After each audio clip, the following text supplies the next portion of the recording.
Welcome to the channel. So we are going to talk about Superfarm, but there's no way I could do a video today without first talking about what is going on in the market. It has been an absolute bloodbath. Just imagine the way Bitcoin has been treated is basically like Mortal Kombat and getting to the final level and facing Goro for the first time. And if you don't know what that means, let's just say that Bitcoin has been ripped in half. It's been pretty nasty. But one thing I will say is I have not sold anything. So certainly for newcomers to the space, it's very important that you understand this. When people tell you to hodl, don't sell, you have to ask yourself why. Sometimes those reasons are great, but what you need to realize is when you get later on into the bull market and it really is time to sell, for those who plan on selling, people are going to still be saying, hold on for dear life. Anytime we're going through this, corrections are a part of the cycle. So understand that first of all. You need to look at certain things to base your decision off of who's selling. If a bunch of newbies are selling, but whales are holding on and accumulating, that's something to think about. If Bitcoin is going off of exchanges, it means people are holding. Obviously, if it means it's coming onto the exchanges, it means people are selling. You got to pay attention to the history. So that is why I didn't sell anything.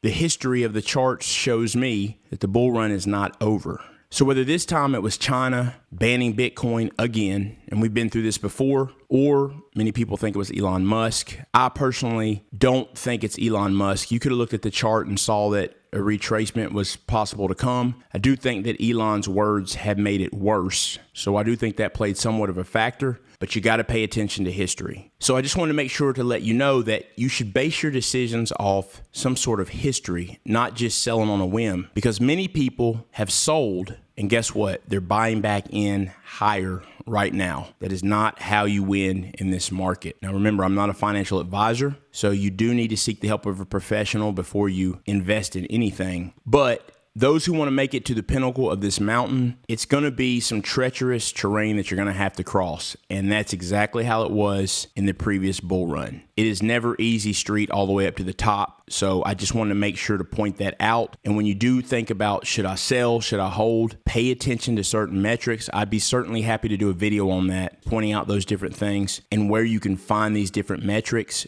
But you should have a little checklist that you go down through, and regardless of who you watch on YouTube, who you see on Reddit, where you're getting your information from, that checkbox will be on-chain data and some analysis that will allow you to make the right decision for yourself. So let's get into Superfarm. Of course, I have to tell you, first of all, avoid the scammers in the comment section trying to get you over to WhatsApp. They're trying to take all your money, and the market is doing a good enough job of that already.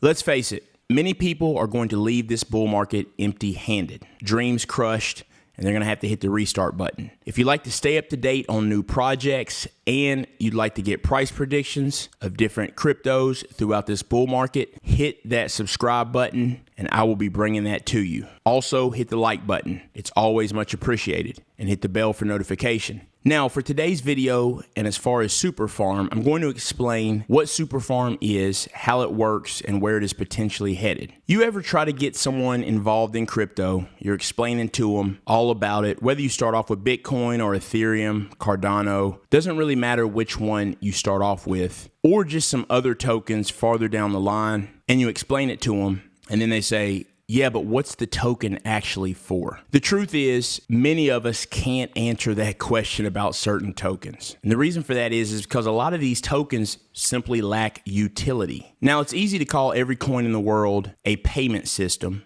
Think about Bitcoin. Bitcoin now we call a store of value. If we weren't calling it a store of value and it wasn't, it would not be the greatest payment system. But that store of value is Bitcoin's now utility, and it can be used for payments, but obviously that's not the best use case for it as was originally intended.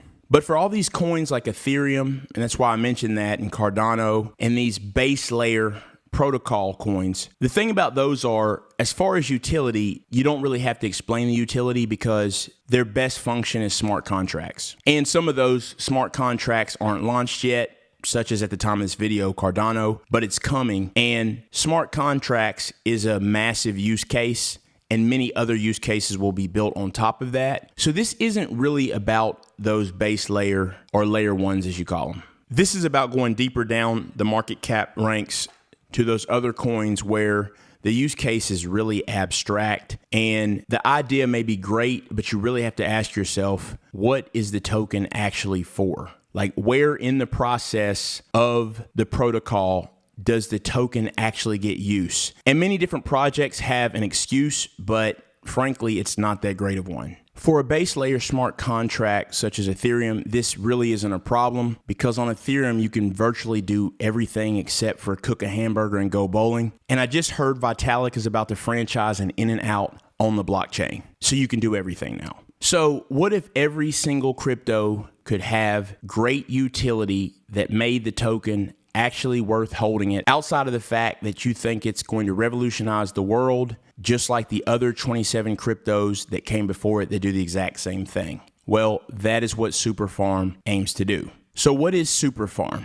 It's a cross-chain DeFi protocol allowing projects to deploy NFTs and NFT farms with no code required. Not requiring code. This is great because it essentially makes it easy for everyone. Many times in crypto, if you're not a developer, you're kind of left out because you don't understand the ins and outs. So that is a great thing right there. No code required. So what types of people will use Superfarm or the Super Token?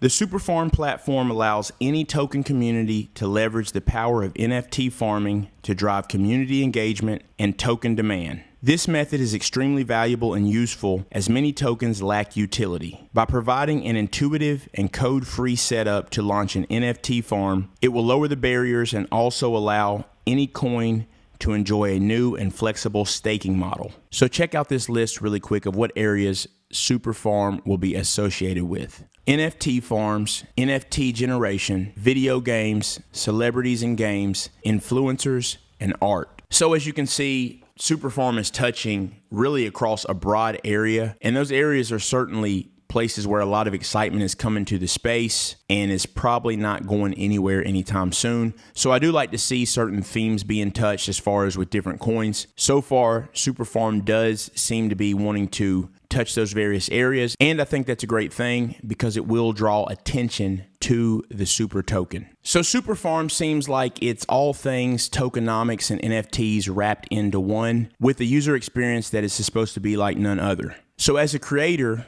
I can deploy my tokens and sell them through a custom Superfarm marketplace. Collectors can buy, trade, and farm NFTs. And as I said, this is supposed to be the all-in-one NFT ecosystem. As far as the Super Token, it is a governance token, so it will help to govern the direction that Superfarm goes in the future. To set up your NFT farm, you have to stake 100,000 Super tokens. At the time of this recording, that would be $134,900. So it certainly isn't cheap. Now, the reason for this was stated that it's to make sure that the farms being set up are quality, and that is why you have to stake so many of them. And that number of 100,000 is what it was. I haven't seen that that's changed. I've certainly seen with different tokens in the past where that number has changed, but as far as I do know, that number still currently is 100,000. Got to have 100,000 tokens staked to set up your NFT farm.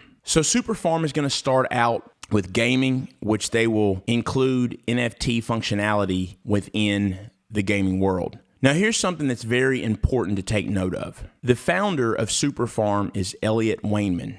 He's a popular YouTuber that has over 330,000 subscribers. So certainly in terms of the crypto space, he is one of the largest channels. The name of his channel is Elio Trades. Now, what I think is important to make note of is because he has such a large channel, one thing I'm not concerned about with this project is the marketing. Let's face it, marketing is a big part of any project. So I don't think he's going to have any issues with the marketing aspect. So I do see that as a plus. But I do think it's important that because he's such a big figure in the crypto space, what I think you have to ask yourself is, how do you feel about Elio Trades or Elliot Wayman? If you've watched his content, whether you like it or not, you really do need to pay attention, because if you've been watching him for some time and you built up trust, well, certainly trust is important. And because he is a YouTuber, you probably have more exposure to him than you would some of these other projects, simply based on the fact that some of these projects are anonymous. So I do not personally know Elliot Wayman of Elio Trades, but in the past I have seen a good deal of his content. I truly can't say that I've seen anything that stood out as being bad or anything like that. So I think that's something of note. If I did, I would certainly use my judgment as far as how I approach the project. So I think that's important because you do have that exposure. You should look at some of his content, see what you think, try to get an idea of his character, because this is certainly a time when you'll be able to do that somewhat based off of the content that he's put out, and he's been in the space for quite some time. Now, when I last checked, I did not see a white paper. I'd like to see a white paper, but I did see a roadmap. You can take a look at the roadmap right here. Currently, that roadmap is in phase 1, the alpha phase, which includes NFT drops, NFT launchpad, NFT marketplace, NFT farming, and that's beta, claim portal, NFT auctions, partner and celeb drops, plus farms. So this project is looking to use NFTs and farming to drive token utility and community engagement. These are all certainly things that are major in the crypto space. When it comes to the price and what I think the future price action will be of this project, that's honestly a very hard one. And the reason for that is it's not just because the token recently launched. It's more so the NFT space is so new and it's drawing a lot of attention, but we really don't know exactly where it's going. And while I do believe it's something that's going to be here to stay, the question is, even with Beeple, for example, will people be buying Beeple's artwork for that massive amount forever? That remains to be seen. I certainly do think that his art is going nowhere quickly. He's obviously talented, but we have seen crypto punks, for example, crypto kitties. We've seen these things that have just massively taken off, made tons of money, and then we've seen them die off, and then we've seen them come back. So that's why it's really hard. I think the bear market will affect all of these, but I certainly do not think that it's going anywhere at all. And I do think something that's different about this is, while they do launch NFTs and have a platform that's all in one, I take Vivi, for example, and the OMI token, Akomi, excellent project. Can't really say enough about it, honestly, other than some snags they have on launch day, but you know, those are growing pains. I don't think this platform is a direct competitor. I think in some ways it is, but they're really about farming the NFTs and really driving the community engagement. And I think that if they can hold fast to that, and I do believe Elliot Wayman has a history within the gaming world, that could help to tie everything together, because gaming is a big space. So what I do like about this project, it does hit on all cylinders in terms of its marketing will be good. It's hitting on the gaming part, the farming, which is DeFi, the NFTs. It really is doing those things. I think what you got to ask yourself is, do you believe more so than anything, because in this example, we do have a content creator who people have access to that they can make their own judgments. I think this time, even more than your other projects, you have to gauge a lot of it off. What do you think about Elliot? Do you trust him? Do you believe he'll deliver? And if so, this project could certainly be a good one for you to look into. Either way, I would advise looking into it, certainly. So I just wanted to touch on what it is doing. I do think it's important because I do think some of these projects really do lack utility. Now, what I will say is I do not think it would be good if the project is able to prop up crappy projects that don't have utility because they're simply not a good project. But if it can be used to enhance upon an already good project that really does have a bright future, I certainly see that as some upside. What I do want to know is, what do you think about Superfarm? In the comments, let me know. Do you hold Superfarm? And is this a long-term hold for you or a short-term hold? I really do want to know that because I'm curious what people's take on this project is anyway. It's fairly new, so it doesn't have the history that a lot of these other projects that I've talked about do. I'm definitely curious to see what you think about Superfarm. This is Perry Unlikely. Thank you for watching the content. As I mentioned earlier, consider subscribing if you haven't. Thanks to each and every subscriber thus far. Make sure to hit the like button. It's absolutely free. In this market, do your research. Don't just buy or sell because someone else says to. Find out why people are selling. Why is the market crashing? And beyond that, find out who is selling. That is the biggest indicator. Find out what the whales are doing. It doesn't mean you have to do what they are doing, but certainly pay attention to it. Hit the bell for notification so you can see every time that I post a new video, and I will see you next time.